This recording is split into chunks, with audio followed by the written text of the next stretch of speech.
a man who has dominated the news, and I got to tell you, I'm glad he's in the news for whatever reason, because I love to see him out there. I love to hear him speak, and I love speaking to him. Dr. Ben Carson, Chief of Neurosurgery, Pediatric Neurosurgery at Johns Hopkins.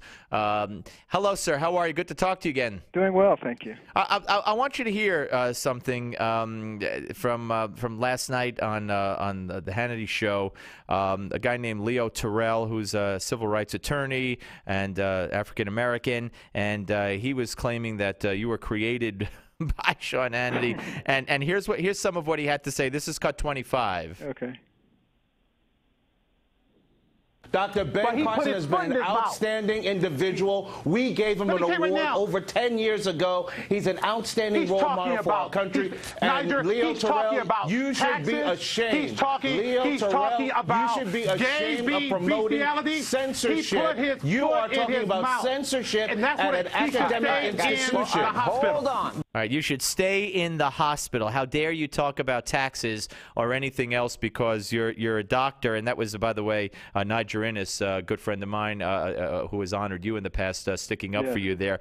When you hear these attacks, especially, and you and I have talked about this, especially coming from another African American, he took his shoe off and said you put your foot in your mouth, your shoe in your mouth. I mean, it really just is distasteful, and that's putting it mildly, isn't it? Well, I understand it though, because I represent something that doesn't fit into their mold, and if you can't explain it and you can't accept it, then you have to attack it. I understand that.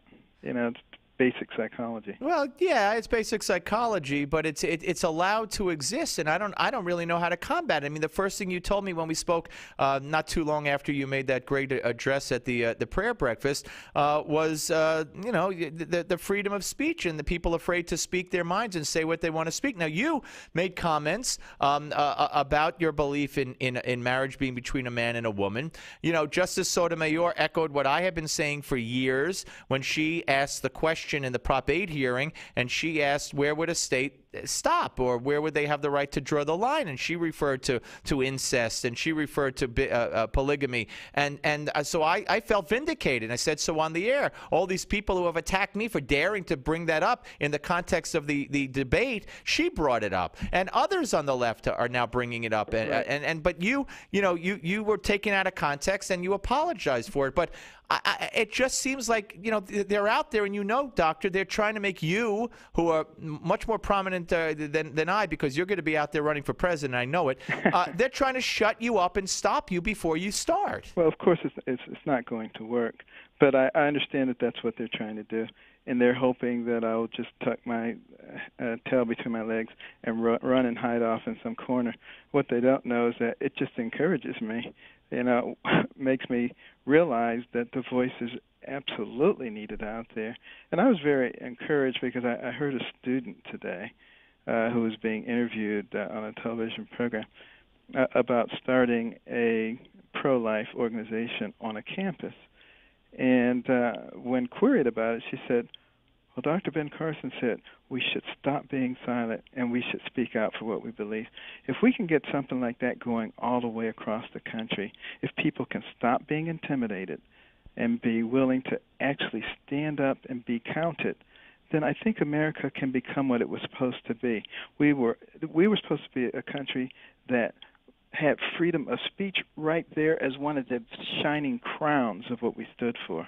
And how now we've imposed this horrible silence. And so many people have contacted me and said they totally support me, but they're afraid to say anything because they might have retribution. Now, are these African Americans?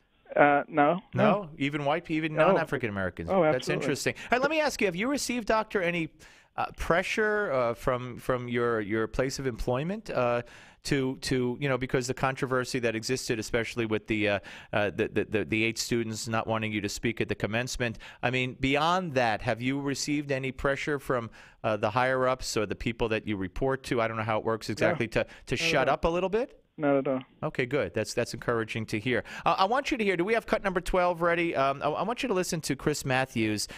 He gave a definition. He was criticizing Rush.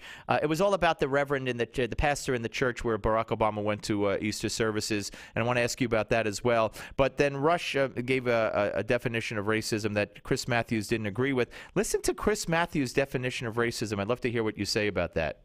Well, actually, Rushbo, racism is the belief that one race, whites, should rule all others. Get your definition straight. I mean, that is insane, just insane, and he's belittling Rush, saying get your definition straight. Well, you know, some people feel that they have the right to make their own definitions. You know, the very fact that people want to redefine things. It doesn't matter what it's been traditionally. You get to call it whatever you want. Well, yeah, and marriage, of course, is predominant among those issues, I'm sure. Let me ask you one more, sir, and that is, what did you think of the pastor at the church that the Obamas went to, saying that evangelicals on the right, they want to put blacks in the back of the bus, women back in the kitchen, and immigrants back in the other side of the fence? Was it appropriate? Well, I tend to discount pretty much anything anybody says when they try to group people into some, you know, nefarious segment and say that they're all like that. When people do that, obviously they're not thinking very clearly. And the attack on evangelicals from a pulpit on Easter Sunday? Yeah, I mean, that seems a little out of character for something that a minister would be doing. Folks, Doctor, very quickly, where could folks follow you, write to you, and communicate with you?